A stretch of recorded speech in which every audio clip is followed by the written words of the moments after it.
The call starts at 9 on a Tuesday. 63 people. That's how many little squares are on Amara's screen when Preston Hale unmutes himself and says her name. Not to greet her. Not to open an agenda. He says her name the way someone drops something heavy they've been carrying too long. Like relief. Like arrival. Amara. And she knows. Before the next word. Before the woman from HR turns her camera on. Before the legal rep, who was not on the original invite, appears in the lower corner of the grid like a quiet, expensive signature at the bottom of a document nobody asked to sign. She knows. Because she has been watching Preston Hale build toward this for 7 months. She felt it the way you feel weather. Not in one thing, in the air. In the texture of every room he walked into after she was already there. She knew he was going to swing eventually. She just didn't know he would do it in front of 63 people. Here is what those people see. A woman with her camera on, hair done, shoulders back, an expression that gives absolutely nothing away. Here is what is actually happening inside her chest. Something going very, very quiet. Preston speaks for 4 minutes. Amara counts. He uses words like restructuring and realignment and difficult but necessary. The kind of language that sounds like no one's fault, like weather, like physics. He is good at this. She has always known he was good at this. The engineering of situations that leave no fingerprints on anything they touch. What he is not good at is hiding his face when he finishes. Because right at the end of those 4 minutes, right as he lands on the sentence, "Your last day will be today," there it is. The thing he can't train out of himself, no matter how many management courses his company has paid for. A flicker. Jaw. Half a second. The involuntary loosening of a man who has just done something he has been wanting to do for a very long time. Today. Not 2 weeks. No transition, no handover, no professional grace period. Today. Because Preston Hale is smart enough to know that time is dangerous when the person being escorted out is Amara. Time means conversations. Time means the 11 people in this company who have quietly orbited her for the last 3 years start asking questions he cannot answer cleanly. So, today, in front of 63 people, because he wants the weight of this to be public. He wants her to carry it out of the building with an audience attached to it. The HR rep unmutes, says something about a separate call for next steps. Amara nods. "Thank you for letting me know." 6 words, completely sincere, not a crack in them. And somehow, that is the most devastating thing she could have said. Because every person in that grid just watched a woman get fired in front of her entire professional world, and the only thing she said was, "Thank you for letting me know." That's not someone who is broken. That's someone who already knew this was coming and already decided what to do about it. The grid stays silent. Preston fills the quiet with a few closing lines nobody will remember. The call ends. 63 cameras click off one by one. Amara's screen goes dark.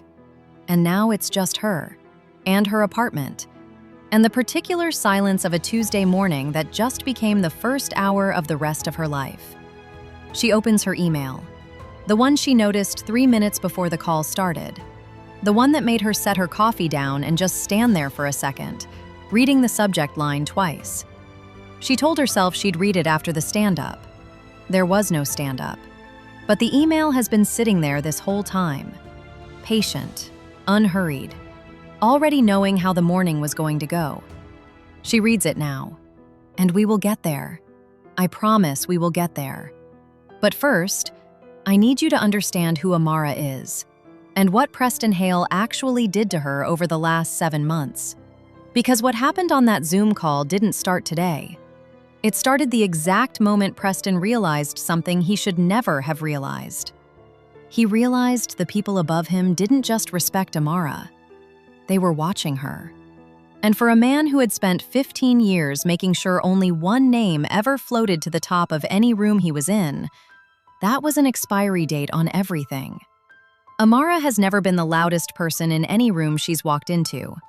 That's important, because this story is about a woman who didn't fight, didn't campaign, didn't announce herself, and still somehow became the most dangerous person in Preston Hale's professional life just by doing her job. She joined Callaway Group 3 years ago as a senior strategist, not a director, not a VP, a senior strategist, which in the language of that company meant talented enough to bring in, not senior enough to threaten anyone. That was the bracket she fit into on paper. The problem is that brackets on paper and what actually happens in rooms are two completely different things. Within 6 months, Amara was being asked into meetings she hadn't been invited to, not by her direct manager, by the people above her direct manager. Because something kept happening. Some executive would be working through a problem, going in circles with the same 4 people who always went in circles together. And someone would say, "Have you talked to Amara?" And then they'd talk to Amara. And then the circle stopped. She didn't do it by being aggressive. She didn't do it by positioning herself or playing any kind of game. She did it by thinking clearly in rooms where clarity was genuinely rare. She had a way of listening to a problem until she found the thing underneath it, the real thing, the load-bearing thing, and then naming it so simply that everyone in the room looked at each other like, "Why didn't we just say that?" That's a specific kind of intelligence, and it is absolutely invisible until it isn't. Until you've seen it happen 4 times, and then you start to understand that this woman is not a senior strategist. She is something else entirely, and she should probably have a different title. Leadership started talking about what that title should look like. Preston started paying very close attention. Here is what you need to know about Preston Hale. He is not incompetent. That would make this story simpler. He is a competent, experienced, politically careful man who has spent 15 years understanding exactly one thing better than almost anyone else in his industry: how power moves, who has it, who's reaching for it, and what you have to do to make sure it keeps moving toward you and not away from you.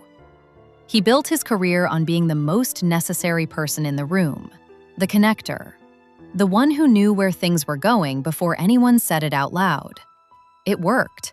It worked for a long time.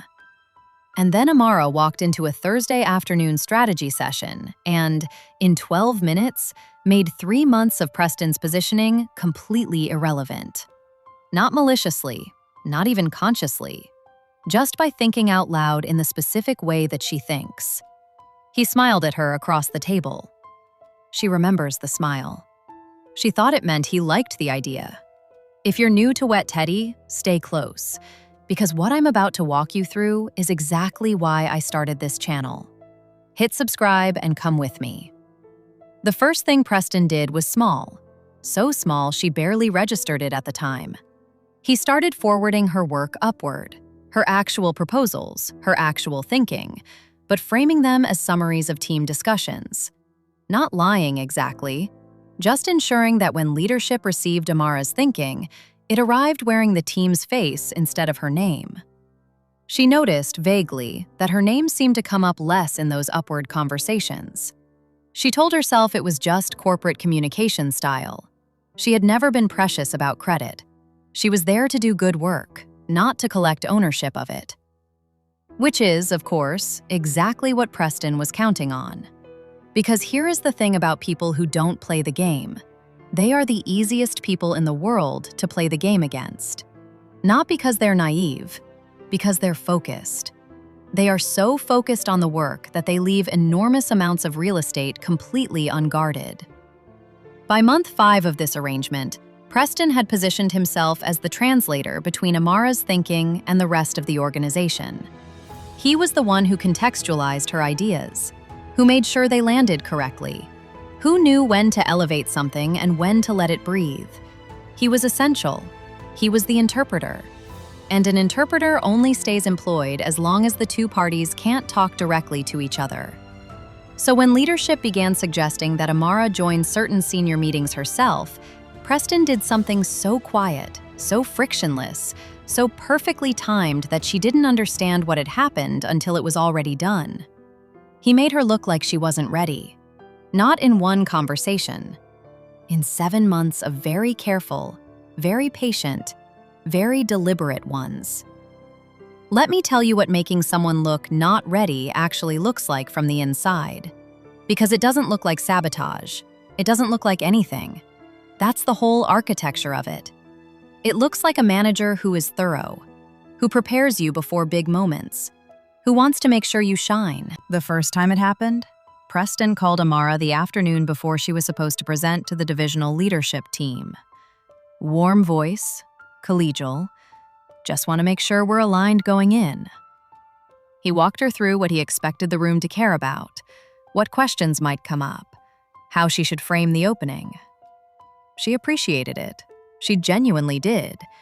She thought, this is what a good manager does. She went in the next morning and presented exactly what she'd prepared. Sharp, structured, completely solid. And the room was polite. That's it. Polite. The kind of polite that means the meeting ends on time and nobody lingers to continue the conversation. She couldn't figure out what she'd missed. The ideas were good. She knew they were good. Something in the room just hadn't opened the way she expected it to. She didn't know that Preston had spent 40 minutes with 2 of those senior leaders the morning before her presentation. She didn't know what he'd said in that room. She didn't know that he had, very gently, very caringly, raised a concern about whether Amara was comfortable with the political dimensions of what she was proposing, whether she fully understood the sensitivities at that level, whether she might benefit from some more time working at the tier below before taking on that kind of visibility. He said all of this with the face of a man who believed in her. He said all of this as her advocate.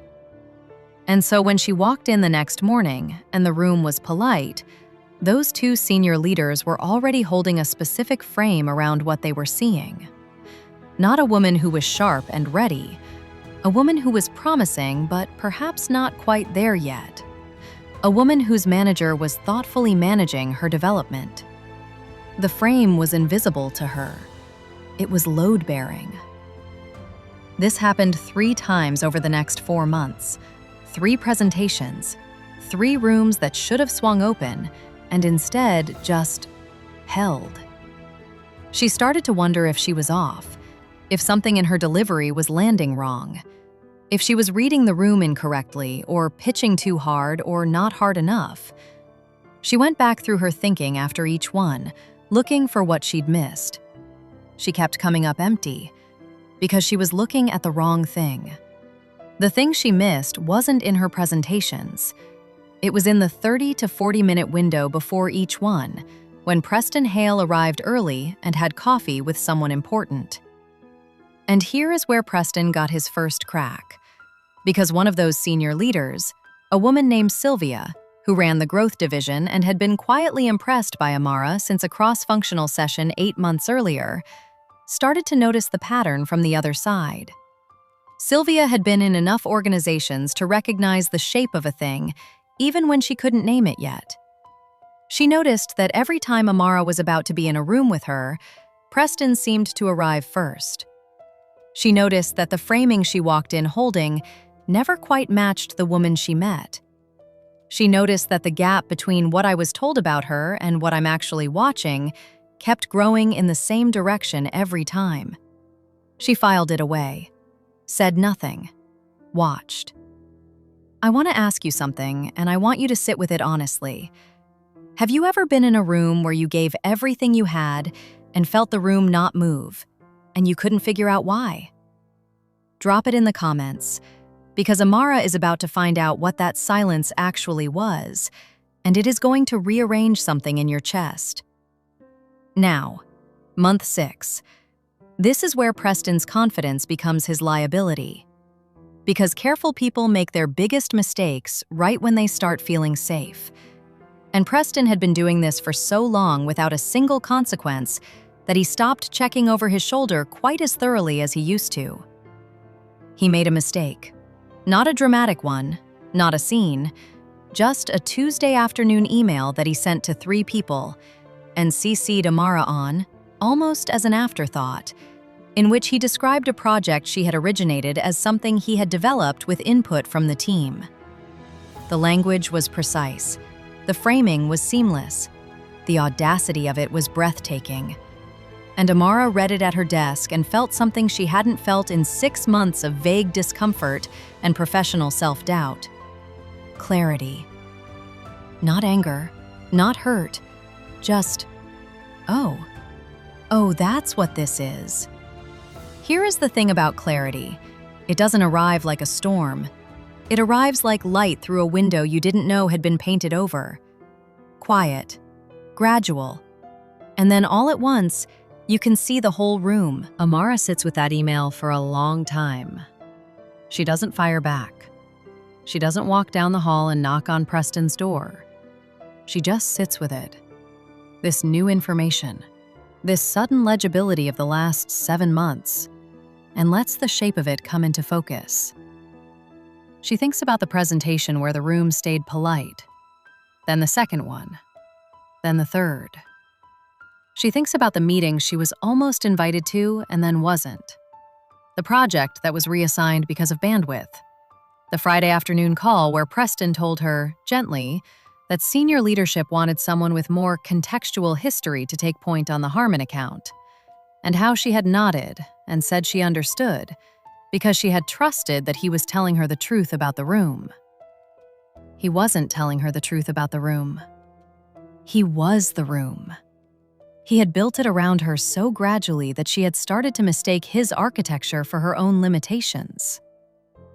That is the most sophisticated thing Preston Hale ever did. He made a sharp woman doubt her own sharpness. He made her do his work for him. She sits with that for a moment.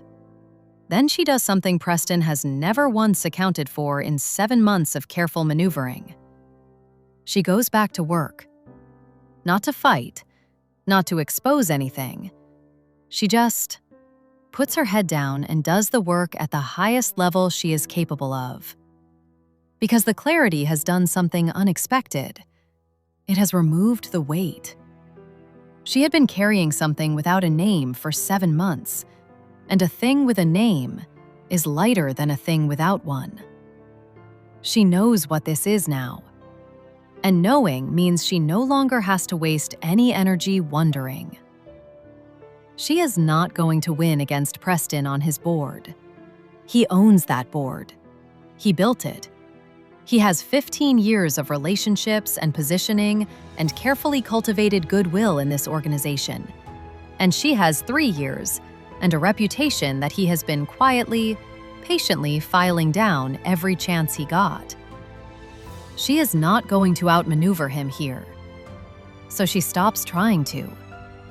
What she does instead, and this is the part that Preston never saw coming, because it requires a specific kind of confidence that he had spent 7 months trying to convince her she didn't have, is she starts being fully, unapologetically, unreservedly herself in every room she is allowed to enter. No more calibrating to what she thinks the room wants. No more softening the edges of an idea to make it easier to digest. No more reading Preston's pre-meeting briefings and adjusting accordingly. She just thinks. Out loud. In rooms. The way she used to before she learned to be careful. And the rooms start opening again. Not all of them. Not the ones Preston gets to first. But the ones where she arrives before he does. The cross-functional sessions. The client calls. The casual hallway conversations that turn into something. Those rooms open. Wide. The way they used to in her first 6 months. Because the thing Preston could neutralize was her access to power. He could not neutralize the quality of her thinking. And Sylvia, quiet, watchful, patient Sylvia from the growth division, is paying very close attention. She has been building something. Across town, away from Callaway Group, a new position, a real one, a significant one, the kind of role that gets offered to maybe 3 people in an industry at any given moment. She has been thinking about who in her professional world has the specific kind of mind that role demands. She keeps coming back to the same name. She has been composing the email for 2 weeks, getting the language right, wanting to make sure it landed the way it deserved to. She sends it on a Monday evening. Amara sees it in her inbox at 8:57 on a Tuesday morning. 3 minutes before a 9 o'clock call she doesn't know is her last. She reads the subject line, sets her coffee down, reads it again. And then Preston Hale unmutes himself and says her name, and she thinks, for 1/2 second, with something she will later describe as the most surreal feeling of her professional life, the timing of this. She almost laughs. She doesn't. She turns her camera on, straightens her back, and lets him do what he came to do. Because here is the thing Preston Hale has never understood about Amara. And it is the thing that is about to cost him everything. She was never fighting him. She was just waiting for the moment when she didn't have to. The call ends at 9:14. 17 minutes. That's how long it takes Preston Hale to dismantle 3 years of someone's professional life in front of 63 people. 17 minutes. And then the grid goes dark. And then it's just Amara and the particular silence of a Tuesday that has just become something else entirely. She closes her laptop, opens it again, goes to her email, and here, right here, is where I need you to understand something about the specific cruelty of what Preston did this morning. Because he didn't just fire her. He fired her publicly, on a day he chose, at a time he chose, with an audience he assembled. Because he wanted the story of her exit to belong to him. He wanted 63 people to carry that image of her out of the call and into the rest of their careers. He wanted "Amara got let go" to be a sentence people finished with, "Yeah, I was on that call actually." He wanted to own her narrative the same way he'd been quietly owning everything else. What he did not want, what he could not have anticipated in any version of this morning he planned, is for 63 people to watch Amara sit through her own public firing with that expression on her face. That specific, unreadable, completely composed expression. Because here's the thing about an audience. Preston thought about them as witnesses, as weight, as the people who would confirm the story he was writing. He forgot that audiences watch everything, not just the person being fired. They watch the person doing the firing too. And what 63 people saw in those 17 minutes was a woman who knew something, who was sitting inside information that Preston wasn't aware of, who said, "Thank you for letting me know," and meant it, not as defeat, not as grace under pressure, but as something that sounded dangerously close to, "I'll be fine." You cannot fake that. Amara opens Sylvia's email. She reads it properly this time. Not the subject line, not a skim, all of it, slowly, from the first word to the last. Sylvia isn't offering her a job exactly. Not yet. What she is doing is more considered than that. She is writing to tell Amara that she has been watching her work for 18 months, across the cross-functional sessions, the client calls, a presentation Amara gave at an industry event in the spring that Sylvia attended and still thinks about. She is writing to say that she is building something, a new division, a real one, the kind that gets built once in a company's life, and that she cannot think of another person in their industry she would want at the center of it. She is writing to ask if Amara would be open to a conversation. That's the email. Not a formal offer. A door, opened by someone who saw clearly from the beginning what Preston spent 7 months trying to obscure. Amara reads it twice, sets her phone face down on the desk, puts both hands flat on the surface in front of her, and just breathes for a second. Then she picks the phone back up and types 4 words. "I'd love to talk." She hits send at 9:21, 7 minutes after being fired. Now, let me tell you what is happening on the other side of this morning. Because Preston Hale is not sitting still either. He is, in fact, feeling extraordinary. The call went exactly as planned. The HR handoff is in motion. The narrative is set. He is already mentally redistributing Amara's responsibilities, already composing the email to the team about the transition, already thinking about how the next quarter looks without this particular problem in it. He has one more thing to do, a call he's been looking forward to, a check-in with the divisional leadership team, the same people he has been carefully managing upward for the last 7 months. He wants to be in that room when they process this morning, wants to make sure the framing holds. He dials in at 9:30. Sylvia is on the call, and something is different. He can't name it immediately. It's in the temperature of the room, a slight withdrawal, a specific kind of silence that follows his sentences instead of filling them. He runs his usual moves, the measured tone, the thoughtful framing, the language of someone who made a hard call for the right reasons. The room is polite. That's it. Polite. The kind of polite that means the meeting ends on time and nobody lingers. He sits in his car afterward, engine off, and tries to understand what he just felt. He doesn't understand it yet. But somewhere across the city, Amara's phone is lighting up.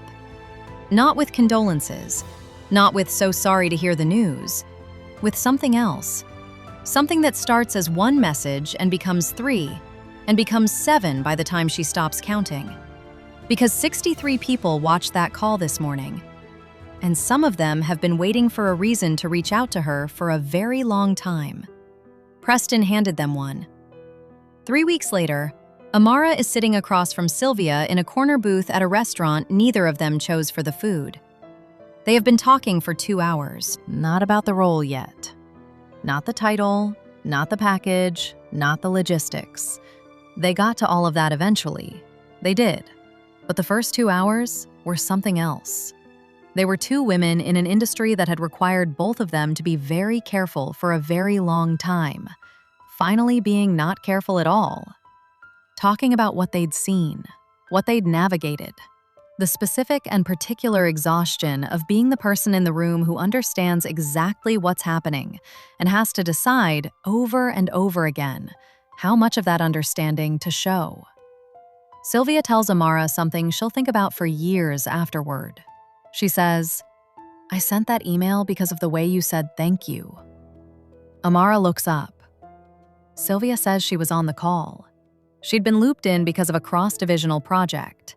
She almost declined, almost sent a delegate, but something made her join herself that morning. And she watched the whole thing. And at the end of it, she watched Amara say thank you for letting me know, in a voice that had nothing broken in it. And she thought, that woman already knows where she's going. So she went home and finished the email she'd been sitting on for 2 weeks. Amara starts her new role 6 weeks after the call. Head of strategy for Sylvia's new division. A real title, a real mandate, a seat at the actual table, not the version of a seat that someone else controls access to. The work is hard and specific, and exactly the kind of problem her mind was built for. For the first time in 3 years, she walks into rooms and just thinks. No calibration, no reading who arrived before her, no wondering what frames someone else put on her before she got there. Just the work, clean and open and entirely hers. Now, Preston. I am not going to tell you that Preston's career collapsed overnight. It didn't. That is not how these things work, and I will not insult your intelligence by pretending otherwise. What I will tell you is this: the room changed. That particular quality of careful, collegial distance that follows a person when the people above them have quietly revised their opinion, Preston started feeling it about a month after the Zoom call.